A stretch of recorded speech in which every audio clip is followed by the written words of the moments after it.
모모 인간의 등장. 2009년 4월 카타르. 한 공원을 찾은 아이샤는 의문의 소리에 걸음을 멈추었는데요. 분명 인기척이 들렸지만 주위를 아무리 둘러봐도 아무도 없었고요. 불안한 마음을 애써 무시하고 다시 걸음을 옮기려던 그때. 저게 뭐야? 아니, 뭘 받길래 이렇게 놀란 거예요, 도대체? 아이샤를 충격의 도가니로 몰아넣은 그의 정체. 당시 아이샤가 포착한 사진이 있습니다. 에이, 이게 뭐야, 이게? 왜 이래? 뭐해? 이거 무슨 이게 누가 봐도 약간 SF 영화에 나오는 그런 괴수 아니에요? 합성 아니면 조작 아닙니까, 저거?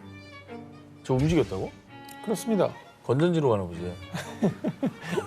잘 만들었다. 잘 만들었네. 아니 가짜라고 전제하지 말라고요. 아니, 너무 선명하게 찍혔잖아. 두 눈과 팔다리는 인간과 닮았지만 새까만 피부에 쭈뼛선 머리카락, 게다가 10cm에 불과한 아주 작은 체형. 이 기괴한 생김새를 가진 그는 마치 외계인과도 같았는데요. 아, 요만한 애야? 자, 아이샤가 좀 더 가까이 다가가자 그는 재빠르게 도망, 순식간에 사라졌습니다. 이 충격에 빠진 아이샤는 이 사진을 현지 매체에 제보, 이른바 초소형 인간이라 불리며 엄청난 화제를 모았는데요. 이거는 뭐 조작 가능성이 굉장히 짙습니다. 아니, 근데 사실 현지 매체에서 보도를 저렇게까지 했다면은 조작 여부 정도는 검증하지 않았을까요? 논란의 중심에서 초소형 인간 사진의 일부 누리꾼들은요. 이거 생긴 거 보니 아이아이 원숭이랑 비슷하게 생겼는데요? 라고 주장하기도 했습니다. 쟤네. 쟤잖아. 아이 원숭이네. 그러네. 아니, 손가락도 길잖아. 하지만 이게 또 반론이 있습니다. 왜요? 아이아이 원숭이는 이 초소형 인간보다 훨씬 더 커다란 두 귀를 가지고 있습니다. 자, 그런데 이게 무엇보다 아이아이 원숭이의 주 서식지는 열대우림인 마다가스카르. 그런데 초소형 인간이 발견된 이 카타르는 건조한 사막 기후입니다. 즉, 초소형 인간이 아이아이 원숭이일 확률은 좀 희박한 상황이죠. 서식지가 달라서. 네. 게다가 기후도 좀 많이 차이가 나고요. 이에 일부 누리꾼들은요. 초소형 인간이 외계인이 아닐까? 인간과 괴물을 결합한 새로운 생명체가 분명하다. 이렇게 초소형 인간의 정체를 두고 각종 추측을 내놓았습니다. 그날 이후 종적을 감추어버린 초소형 인간. 대체 그의 정체는 무엇이었을까요? 모모를 닮은 신비의 존재? 2015년 태국의 한 마을에 아주 충격적인 존재가 등장합니다. 이에 마을 주민들은 그를 신성시 여기며 매일같이 그를 만나러 몰려들었는데요. 뭔데 신성시예요? 존재? 뭐 사람? 자, 마을 주민들이 신성시한 그의 정체를 보여드립니다. 동물? 불을 붙여서 지금 기념하잖아요, 지금. 뭐야? 뭐 누워있는데. quay quay bên này luôn 이게 뭐야? 아, 뭐야? 이게 사람이에요? 아닌데? 사람은 아니, 비늘이 있어. 비늘이야 이게? 비늘 같은 게 있어요. 그러니까 주둥이가 긴 게 약간 악어 같기도 해. 자, 악어를 닮은 듯한 이 생명체. 하지만 악어는 절대 아닙니다. 뭐 우리가 봐도 아니죠. 일단 얼굴부터 악어와는 영 딴판이고요. 파충류 같기도 하고 포유류 같기도 한 것이 혼란스럽기만 합니다. 또 악어치고는 다소 긴 다리, 게다가 다리에는 마치 말처럼 단단한 발굽까지 있었습니다. 그리고 결정적으로 꼬리와 몸이 하나로 크게 연결된 악어와는 달리 마치 강아지처럼 다리 사이에 따로 나 있는 작은 꼬리. 결코 악어는 아니었습니다. 악어는 꼬리가 이렇게 길잖아. 네. 꼬리가 정말 다르군요. 게다가 꼬리가 꼭 포유류 같이 돼 있구나. 하체가 전혀 악어가 아니에요. 네. 네. 아니 그 뭔지도 궁금하지만 이거 어디서 난 거예요? 마을 주민들에 따르면 사실 이 정체불명의 생명체는 이 마을의 한 농부가 기르던 버팔로의 새끼라고 합니다. 아니? 버팔로라고는 절대 말할 수 없는 너무나도 괴상하고도 희귀한 생김새 때문에요. 버팔로의 몸에 악어의 비늘이라니. 이런 동물은 한 번도 본 적이 없어요. 마을 주민들은 이를 길조로 여기고 신성시했던 겁니다. 와, 버팔로 새끼가 저렇게 생겼어요? 아니, 소잖아, 소. 소죠, 소. 근데 어떻게 저렇게 버팔로한테서 생명체가 저런 모습으로 나왔던 거죠? 일각에서도 이 개 생명체가 유전자 이상으로 태어난 돌연변이가 아니냐라는 추측을 하기도 했는데요. 그런데 말입니다. 이 괴상한 생명체를 낳은 어미 버팔로는 너무도 멀쩡, 아주 건강했다고 합니다. 뿐만 아니라 어미 버팔로가 이전에 낳았던 다른 새끼들도 질병 하나 없이 건강했다고 하는 건데요. 그리고 결정적으로 포유류인 버팔로의 몸에서 악어, 즉 파충류의 비늘이 나온다는 게 어디 뭐 가당키나 한 일입니까? 말도 안 되지. 말도 안 되는 일이지. 반은 포유류, 반은 파충류. 이 기묘하고 기괴한 탄생에는 여러 가지 의문이 들 수밖에 없는데요. 현존하는 이론으로는 납득할 수 없는 조합의 괴 생명체. 그 탄생의 배경은 마치 안개로 뒤덮인 늪지대처럼 아직도 베일에 쌓여 있습니다. 바다에 떠오른 괴 생명체 정체. 이번 특종은 영상으로 먼저 만나보시죠. 아, 뭐야? 아유, 고래 죽은 거네. 고래라고요. 되게 그러죠. 심하게 되게 부패 있는데요? 네. 이 뭔데? 문어 다리? 도대체 뭐예요? 이게? 문어 다리 아니야? 2013년 7월 이란의 남서부 부시르주에 인접한 페르시아만에서 발견된 괴 생명체의 사체. 너무나도 괴이한 모습에 영상을 접한 누리꾼들은 중동 버전의 할리우드 영화 오프닝? 뭐야, 합성 아니야? 라며 조작 의혹을 제기하기도 했는데요. 하지만 해당 영상 속 괴 생명체는 이란 해상 보급선에서 근무하는 해양 요원 에마데딘 피히카가 촬영한 것으로 조작이 아니었습니다. 조작은 아닌 것 같아요. 저도 굳이 뭘 저걸 조작을 하겠어요. 그리고 뭐 한두 군데 사진 찍힌 게 아니라 저기 선원도 찍었고 저 멀리서도 사진 찍은 거잖아요. 아, 이거는 뭐 목격자가 저기 너무 많이 있으니까. 목격자 중에 한 명이라도 저거 다 뻥이에요라고 하면 그냥 끝나는 거거든요. 아니, 그건 조작 불가죠. 발견 당시 사체 근처에 있던 해양 요원 피히카는 괴생물체의 곧장 접근해 정체를 파악해보려 했습니다. 약 10m 크기의 거대 괴생명체가 풍기는 정체불명의 극심한 악취에 혹시 모를 사태에 대비해 사체만 촬영한 뒤 급히 자리를 떠났다는데요. 6년간 해상에서 근무하며 숱한 바다 경험이 있는 최고 책임자였던 피히카 역시 처음 보는 괴생명체의 당황. 괴생명체의 정체를 밝혀달라며 온라인 사이트에 이 사진을 제보했던 건데요.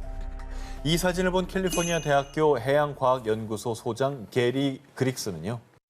사체의 부패 정도가 심해 정확히는 알 수 없습니다만 고래 사체와 골격이 비슷해 보입니다. 라며 해당 사체를 고래로 추측했습니다.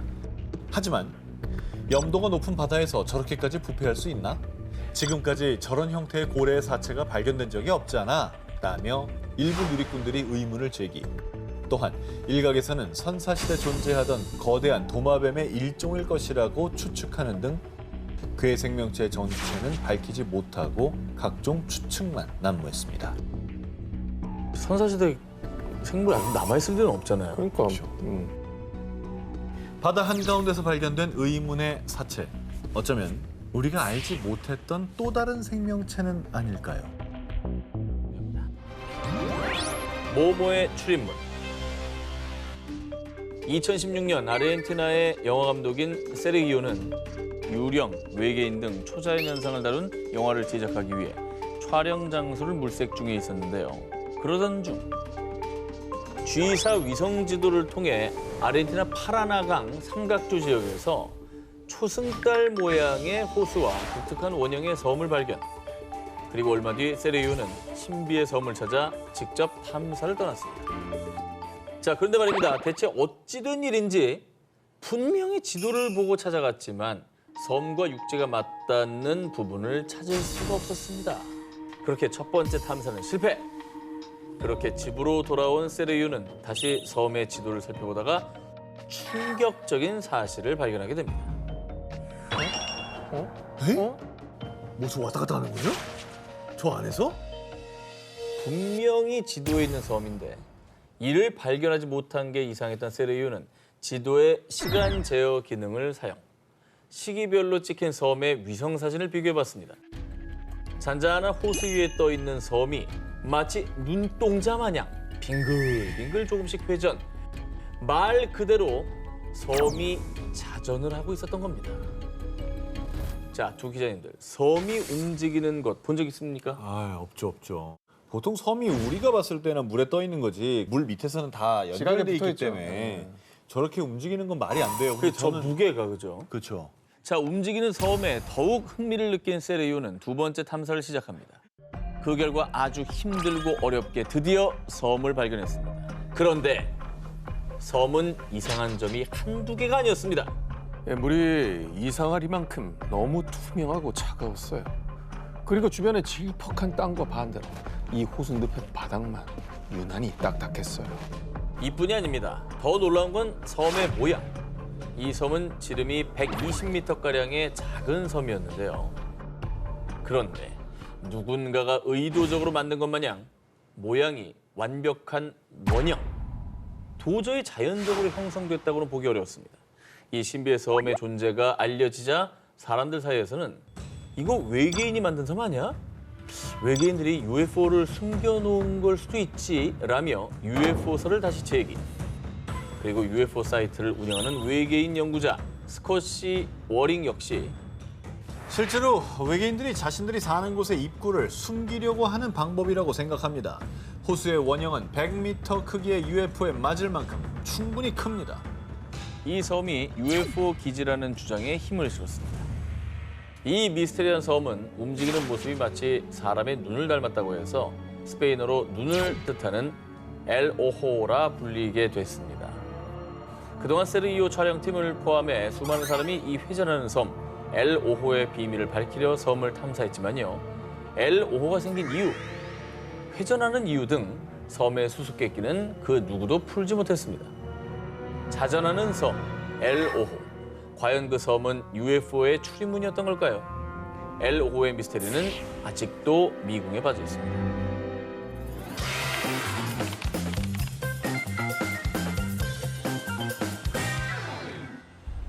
칠흑 같은 어둠이 내려앉은 바다. 바람 한 점 불지 않은 조용한 그때. 갑자기 파도가 소용돌이가 치기 시작하더니 바닷속에서 등장한 거대한 촉수. 괴물이다! 괴물이 나타났다! 바다 괴물의 공격에 순식간에 난파당한 배. 그렇게 선원들의 목숨을 앗아간 괴수는 다시 깊은 바닷속으로 자취를 감췄습니다. 이 바다 괴물의 정체는 바로 북유럽에서 고대부터 내려오는 전설의 바다 괴물 크라켄. 수십 미터에 달하는 거대한 크기에 문어와 같은 두 종류의 외형을 가진 괴물로 알려졌습니다. 뭐 공포의 대상이죠. 배를 공격하고 사람들을 죽이잖아요. 근데 상상의 동물 아닙니까, 이게? 그런데 말입니다. 전설이나 이야기 속에서만 등장하는 상상 속 괴물인 줄만 알았던 크라켄이 실존했다는 증거가 발견됐다고 합니다. 2011년 10월 미국 지질학회 연례회의에 참석한 마크 맥메나민 교수는 네바다의 벌린 어룡 주립공원을 탐사하던 중 충격적인 화석을 발견합니다. 약 2억 년 전의 어룡, 이크티오사우루스의 화석입니다. 이 어룡 화석이 왜 크라켄의 실종 증거가 되느냐? 그간의 연구에 따르면 이 어룡은 몸 길이가 20m가량으로 추정됩니다. 엄청나다. 그런데 너무나 기묘하게 틀어져 있던 어룡의 척추뼈 배열. 이에 맥메나민 교수는요. 이 어룡은 자신보다 큰 생물에게 공격을 당해 척추뼈 배열이 틀어진 겁니다.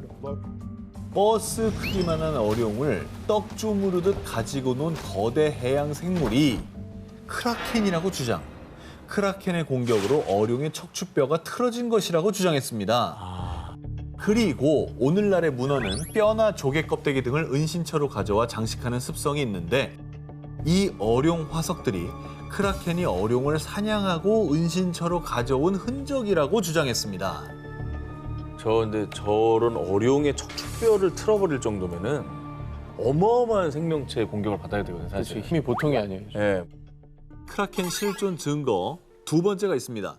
이 어룡의 화석이 발견된 지역에서 추가 조사를 하던 중 두 종류의 부리로 추정되는 화석을 발견. 이에 맥메나민 교수는요.